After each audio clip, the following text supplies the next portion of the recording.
Every team, every topic, everywhere. This is Believe.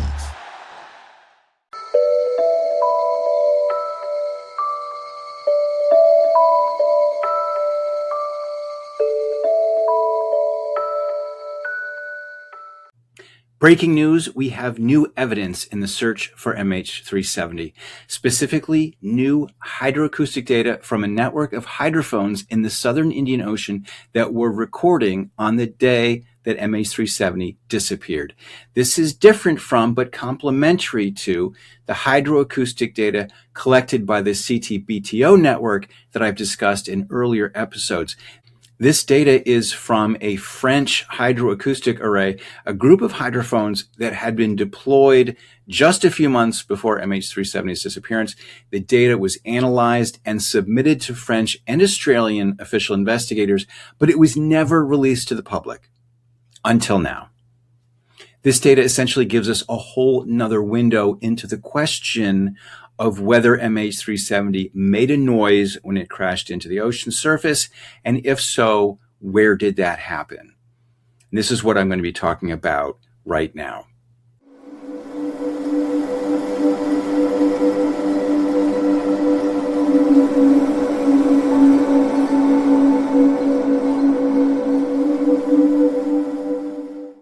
Hi, everybody. Jeff Wise back with you for another episode of Finding MH370, the only podcast in the world where we go deep into every aspect of the world's greatest aviation mystery with the help of subject matter experts from around the world. Just a heads up, at the end of the episode, I'm going to discuss your answers to the survey question from last episode: where should Ocean Infinity look for MH370 during its upcoming search? I'm also going to thank the very special group of people who support the podcast, including some who are doing so in a new and exciting way. So stick around for that. Now on to the main topic, hydrophone data. As you'll recall, back in episode 6 of this season, we talked about a paper from a UK scientist named Usama Kadri, who analyzed various plane crashes that had been detected by a hydrophone network maintained by the Comprehensive Test Ban Treaty Organization, CTBTO. You'll be hearing that acronym a lot.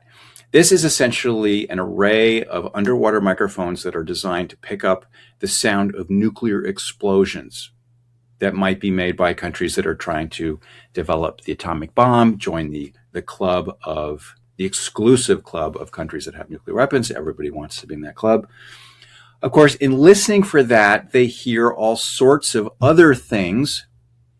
Kadri looked at historic examples of plane crashes, and he found that the CTBTO was able to detect them from thousands of kilometers away.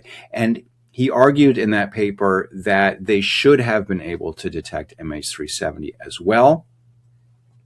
The fact that they couldn't was interesting. Kadri said he found one sound that seemed the most likely, but it didn't seem to be in the right place. Maybe if they had better data, they could find clarity on that issue. Kadri's work got a lot of attention in the press when it came out. I was more than happy to talk about it, but after I put out that episode, that was number 6 of this season, the whole paper got criticized. And so to address the controversy, I brought on one of those critics. I interviewed hydroacoustic researcher David Dall-Osto. He explained why he didn't think that Kadri's claimed detection was correct, and why he thought that if the CTBTO network did detect MH370, that meant that the searchers had been looking in the wrong place and that the plane crashed in a totally different part of the Indian Ocean. Now, I think that I probably do agree with Dr. Kadri that if the airplane crashed, much like the F-35 did, it could have made a loud enough sound to be heard. And it could have made that's really important. I think this state of play, as I see it from your perspective, I think Alec actually disagrees. But I feel like your position is, and definitely correct me if I'm wrong, but if it was a high-speed impact, it would have been detected. If it was a low-speed impact, it probably wouldn't have been detected. And I guess in terms of if it was detected, it was a high-speed impact. Okay. I would say that. And if it wasn't detected, Well, I can say if it was detected, it wasn't on the seventh arc. If the satellite data comes into question, or becomes unreliable, like Right. there was a sound that was made right here. It's not like it was made along some 6,000-mile arc. It was made at this spot right here, and I Right. think that Alec and I are in agreement that there was a sound and it was made right there. And but what? Right. He just thinks it was probably an earthquake or something. Well, yeah, he doesn't doubt the satellite. He doesn't doubt the rocket scientists. I don't know. I'm a skeptic. So.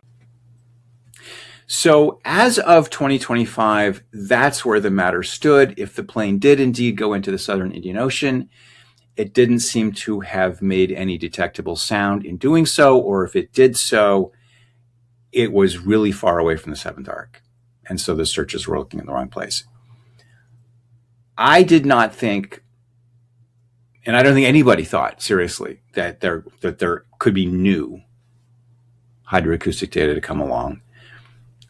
But one of the great things about having a podcast is that people reach out to you with all kinds of interesting ideas and leads. I guess at this point I should drop in the parenthetical comment that, hey, if you have anything interesting you want to share or say to me, or data or insights, I am here.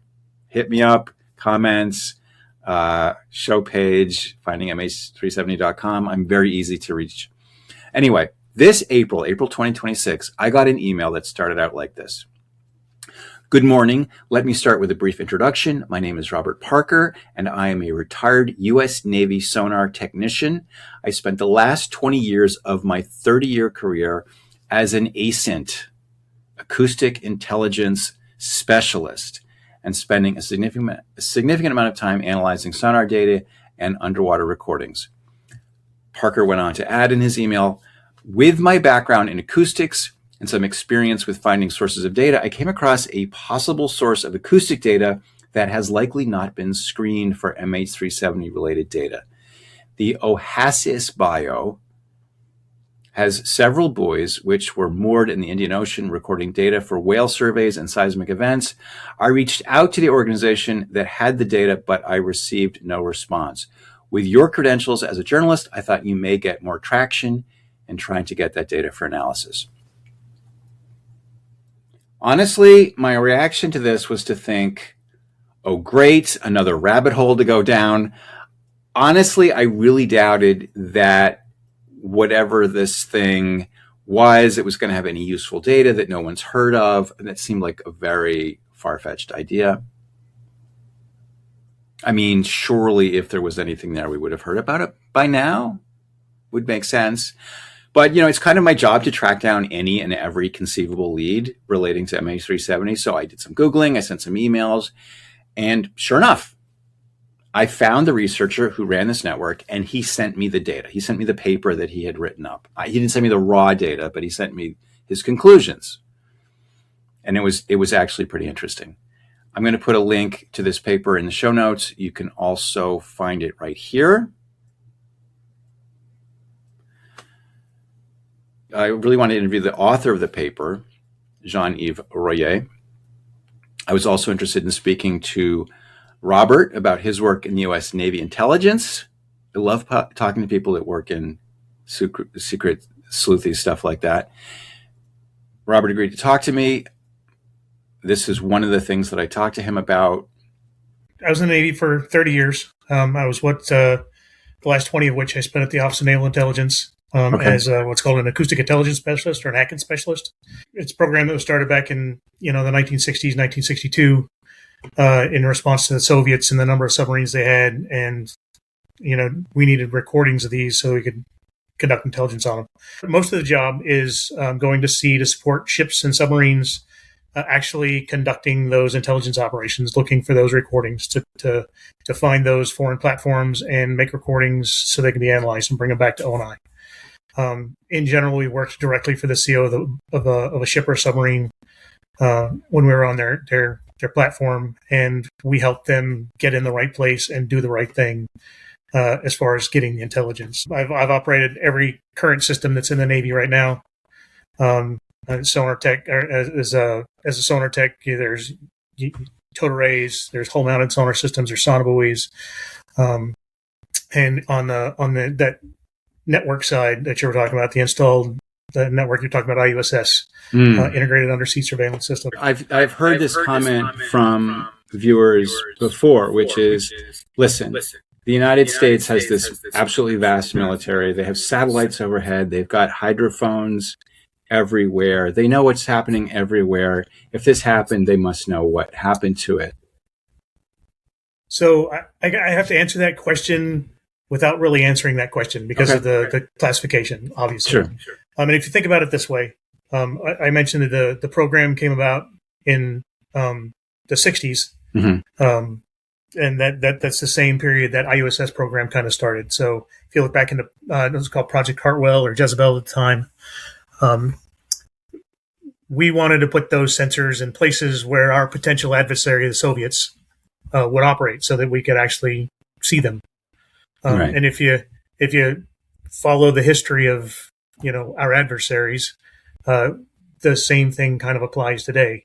Those systems are very expensive to design, build, maintain, and then so you kind of put them where they're going to do the most good, right? Yeah. You put them where your adversaries are going to be. And if you look at the Indian Ocean, and look around the Indian Ocean, you can count the number of adversaries or potential adversaries there that have submarines. And it's not nearly as much as you would say in other oceans. Yeah. So if you're asking why we don't have recordings from that type of system, that would be the reason, because we don't have a potential adversary in that region. The processing of acoustic data is very robust at ONI. It's now the Farragut Technical Analysis Center is the portion of ONI that does that. And anytime something happens in the ocean, there are questions that come to ONI. Do you have anything? Have you seen anything? Can you look at this data for us? So, like the Air France that you've referred to many times in the Air France podcast. 447, sure.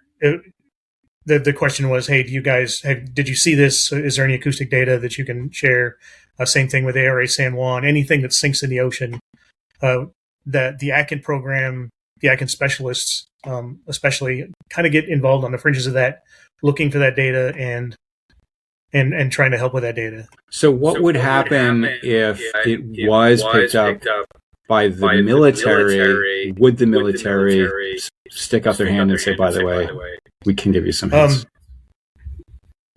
Because that would possibly give away a capability, the military would not directly say, hey, we've got this thing. But if one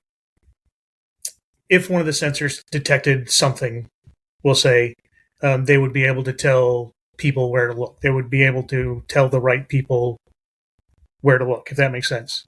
So they get a call, we've got some data, you probably want to focus your search in this area, without revealing the source of that data or how they know. So I'm going to read between the lines on MH370 and say that the fact that they didn't find the plane in the southern Indian Ocean means that nobody sort of winked and nodded and stuck their elbow in the ribs and said, by the way, look here. I would say that's probably a fair assessment. It took me a little while to get a hold of Jean-Yves Rocher. I finally caught up with him while he was vacationing in the French Alps. He very generously agreed to take time from what seemed like a pretty awesome vacation to chat with me. So thank you for that. Jean-Yves, thank you so much for taking the time. You've spent a career doing really fascinating work with hydroacoustics, listening to the sounds of the ocean, yeah? Yeah, that's correct, yeah. And specifically, you've worked with these large networks of hydrophones that are mostly anchored in the SOFAR channel. So this is a deep layer of water where sound can propagate really far with very little loss. Yeah, that's correct, yeah. Mm-hmm. And what are some of the things that you were listening for? Initially, we were interested in the seismicity. Small earthquakes that are not recorded on land because they are too small, and the ocean is too remote. And the seismicity tells us about the dynamics of seafloor spreading. So that was the primary objective, and then since we are recording low frequency sounds, In this frequency range, we have also all the calls from the large whales. And what was the time frame during which this network, the one we're talking about today, is called Oasis Bio? Yeah, right. Yeah, so it was set early 2010. Okay. And we recovered all the instruments in 2023. So for 13 years, we have almost 13 years of continuous recording. Now, does this mean that you would sink the hydrophones into the ocean and then recover them later to recover the data as well? Yeah, every year. Because so all the hydrophones are autonomous. So you get access to the data only if you recover the instruments. So and in addition, we had to change the battery and empty the memories so every year, there was a maintenance cruise to maintain the network. If you spent a year recording sound, that's a lot of data. It is, yeah. We've got about 2 terabytes of data. This was not the only hydrophone network that was operating at the time. There was another one called CTBTO, yeah, right, which has already received a lot of attention. A lot of papers have been written about that data. The investigators into the MH370 disappearance actually included multiple studies in their final report. Why was Oasis Bio not talked about so much? For one, the CTBTO is a real-time network, so you get the data directly. So that's why the data were investigated right away when they were looking for the flight. And ours is just delayed because we usually go there in the southern summer, so in January, February of every year, and so the crash was in March, so we got the data only on January, February 2015, so much later. I see. But you did, so the report that you sent to me, the paper that you sent, you had also submitted that to French and Australian investigators. Authorities, yeah. I hadn't seen it. It doesn't seem like it's been published anywhere in the general media that I'm aware of. No, because it didn't bring any new information. Relative to the CTBTO investigations. CTBTO data investigations, and also the Australian had the local network of Perth, which they use also. Right. So that's the reason why it was not published. I wouldn't say that it doesn't add any information. It's a whole nother data set that essentially it matches, I would say, what the CTBTO network detected, which is nothing that is identifiable as MH370. Yeah, that's correct. Yeah, but that itself is data. You've got more. It's a duplication. Scientists love to duplicate their findings. Yeah, right. Yeah. I just want to jump in here and say that I think this point really bears clarification. Jean-Yves isn't saying that his findings didn't reveal anything new. I emailed him later and he clarified that what he meant is this. He said, quote, "After I sent my report to the Australians with the data, they double-checked my locations with the CTBTO records, and as far as I recall, they ruled out all of the events I pointed out, i.e. confirmed that they were either earthquakes or ice quakes. So that to the extent that the Oasis Bio data overlapped with the CTBTO data, it confirmed that they were not hearing MH370. So by nothing new, quote unquote, nothing new, what he means is that like the earlier analysis of the CTBTO data, his data found nothing that could be interpreted as a plane hitting the ocean in the time frame of MH370s running out of fuel at the seventh arc. Now, a researcher in the UK named Usama Kadri got a lot of attention for a paper he published in 2024, I believe, in which he made the case that if the plane had hit the ocean surface, it should have made a loud enough sound that that the sound energy would have entered the SOFAR channel and should have been detected. Do you have an opinion on that? No, no. Yeah, it's hard to say. Either the plane, not landed, but or either it went straight into the water, so that could produce some noise. No, I don't. In fact, the problem is that we don't know what we are looking for in terms of waves. If because there is another theory that if the plane managed to land on the sea, that it could have sunk and imploded in underwater, and that would have produced a lot of noise. Interesting.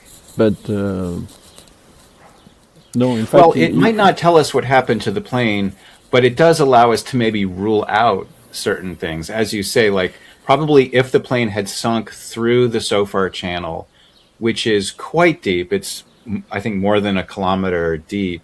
The pressure is very intense. It could have imploded even, say, glass bottles or something like that.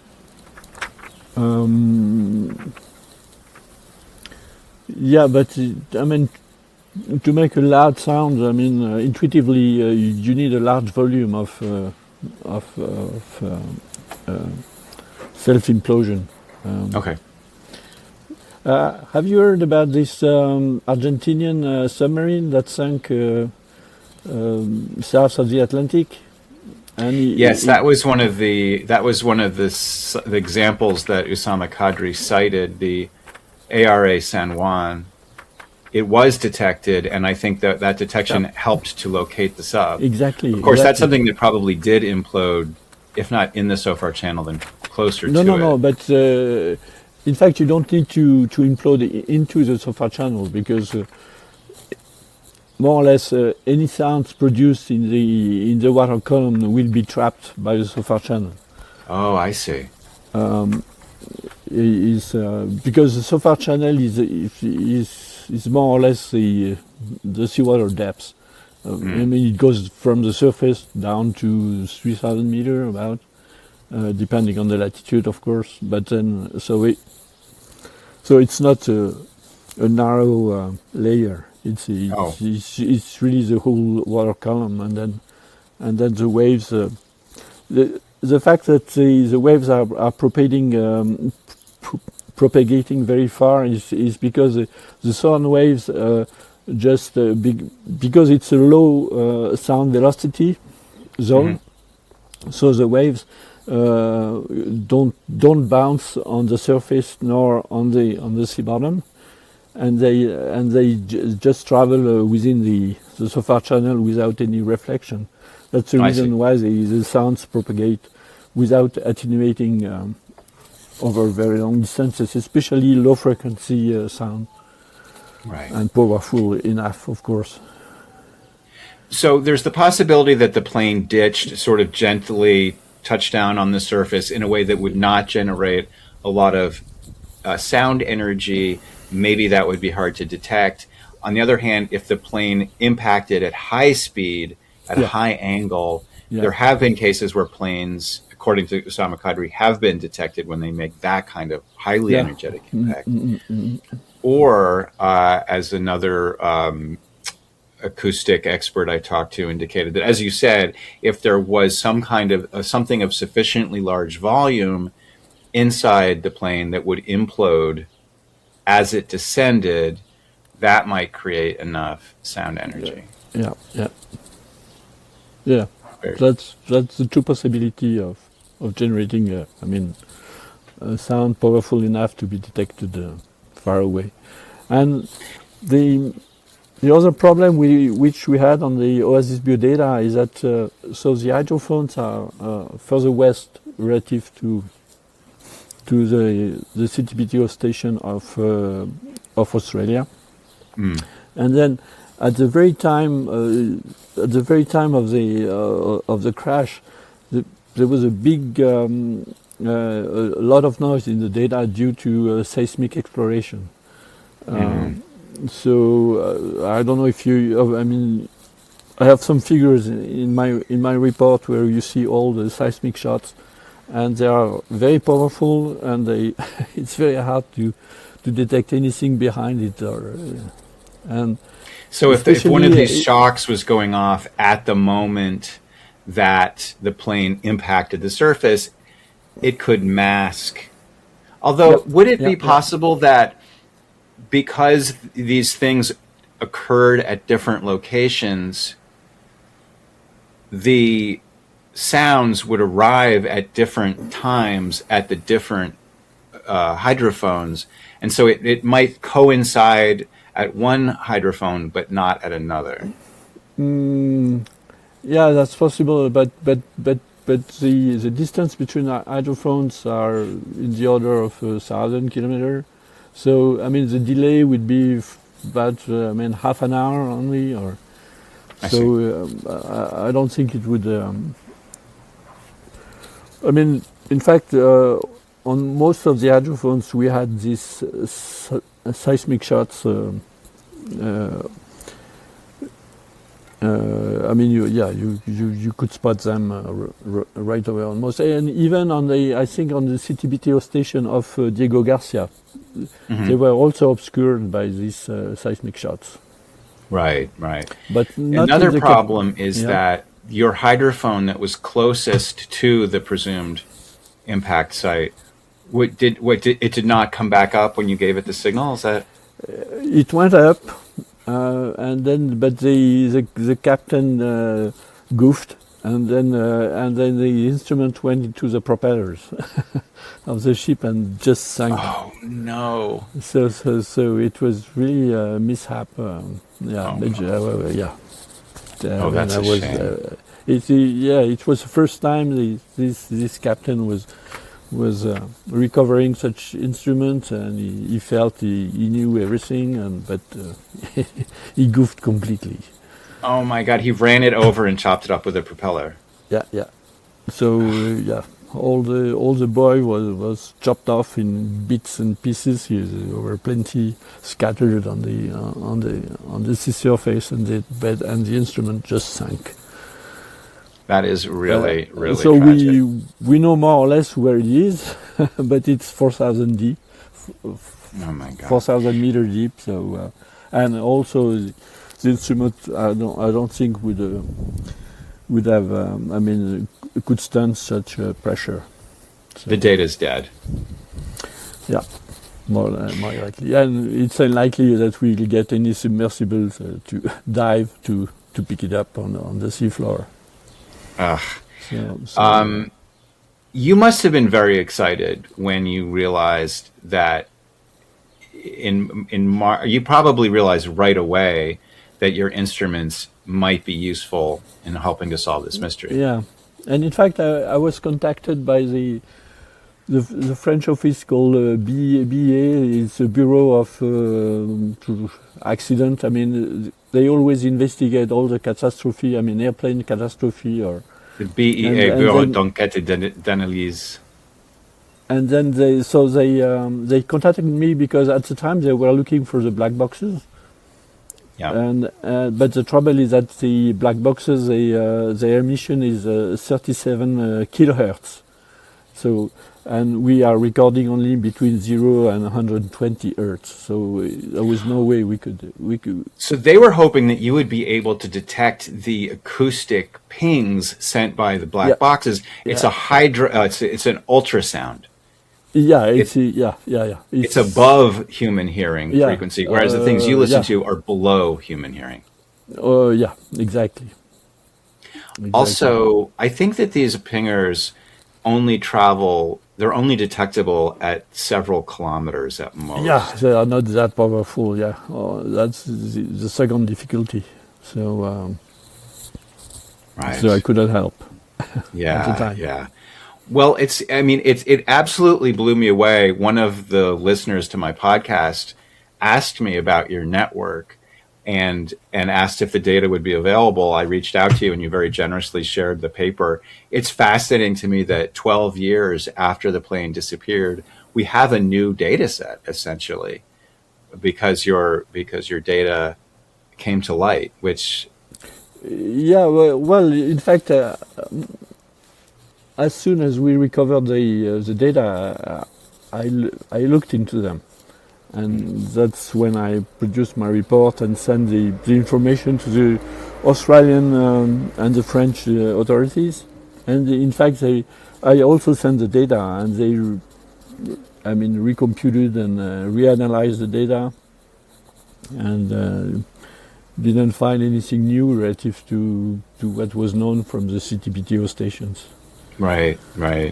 So Interesting. Again, I would argue that not finding something is in itself a kind of finding. I mean, we have a more robust understanding of what was detected or what was detectable at the time. So it confirms what we already suspected, but in a way that I think has some scientific usefulness. Yeah, but still, I mean, we cannot answer the question what kind of noise we were looking for. I mean, we had to be looked for, depending on what happened, either a touchdown or just a direct dive or an implosion after a touchdown. I mean, that was three hypotheses. Yeah, but as I've likened it in the past, it's sort of like the dog that didn't bark in the night. One of the things that's really characteristic and interesting about this case is the shortage of data. There's so many aspects about it where we would normally expect to have much more information about a plane that flies from A to B, and we just don't. We have very little to go on. But Jean-Yves, I'm so grateful to you for taking the time. You're having your vacation. It looks like you're in a wonderful place, and I hope you're having a wonderful time. Yeah, indeed. I'm very jealous, actually. But thank you so much, and I appreciate you sharing your expertise and information. Yeah, you're welcome. So there you have it, another data set which might have resolved the mystery of MH370, and there's not any trace of the plane in it. Is that evidence that the plane didn't go into southern Indian Ocean? Or another piece of bad luck in a case that just has a ridiculous amount of bad luck? There's a ton of evidence that should be there, but it just isn't, not least the wreckage on the seafloor. Okay. That's enough of that. Let's move on to those topics that I mentioned at the top of the show. First of all, a big shout out to all the people who have stepped up to support the show financially. I am so grateful to you. We have a new YouTube member. That's Marcus RF7, a new Substack paid subscriber, Tom Moore 39 at outlook.com. Thank you so much. I really am grateful to you for your support. And remember, even if you don't want to become a paid subscriber, you can sign up for free at the Finding MH370 show page. That's findingmh370.com, and get a free newsletter that goes out with each episode. That way you can make sure that you're getting the latest, hottest stuff about MH370 as it pops. Okay, finally, one really neat thing that happened with the last episode was that a bunch of people just straight up sent me money, which I think is cool. We had Call of the Wild official sent me 20 Canadian dollars and said, Jeff, I am thrilled to see this news. This was about the restart of the search. I am looking forward to your continued thoughts and analysis in light of this new effort. Your content has been thought-provoking. The Mindhunter video is one I've gone back to many times. Wonderful. Thank you so much. That's so great to hear. Classic Contrarian sent me $2.79 Canadian cents, said, you're a legend, bro. Enjoy a nice energizing cup on me with a Malaysian flag. Thank you so much. Jay Spolino sent me $50 US and just said, thanks. Wow. I'm verklempt. Lisa Gregory 5192 sent me $5 and said, I follow your every word. I am so stoked that you guys did that. That's really cool. Thank you. Okay, very, very last thing. Let's talk about the survey question I posted along with the last episode. The question was, Malaysia says it's giving Ocean Infinity another year to search for the wreckage of MH370. Where should they look? Well, as you can see, just shy of 60% said that they should keep looking, or they have been looking close to the seventh arc. I think that's the one I probably would have gone for. As I've talked about in previous episodes, that's where I think the most solid analytical case could be made. I might have to do an update on that topic in a future episode soon. 8% for the South China Sea. That's where French journalist Florence de Chagny thinks it went. I'm skeptical. I think if the U.S. had shot it down there, as she proposed, then there should have been some wreckage there. 13% for Diego Garcia. That one is baffling to me. I just don't think there's any evidence of that, but to each his own. A whopping 19%, 1 in 5, saying that none of the above. Got all kinds of ideas there laid out in the 71 comments that the survey got. I encourage you to look through and see what ideas people are interested in. Okay, really interesting results. Thank you to everyone who played along. I love to hear what you guys think is going on with this case. Keep an eye out for the next survey question and sign up for that newsletter so you know right away when the next episode drops. For now, this is Jeff Wise, and I'll see you next time. If you like the show, please take a moment to rate, review, and subscribe. It really does help the show to grow. Thank you for listening.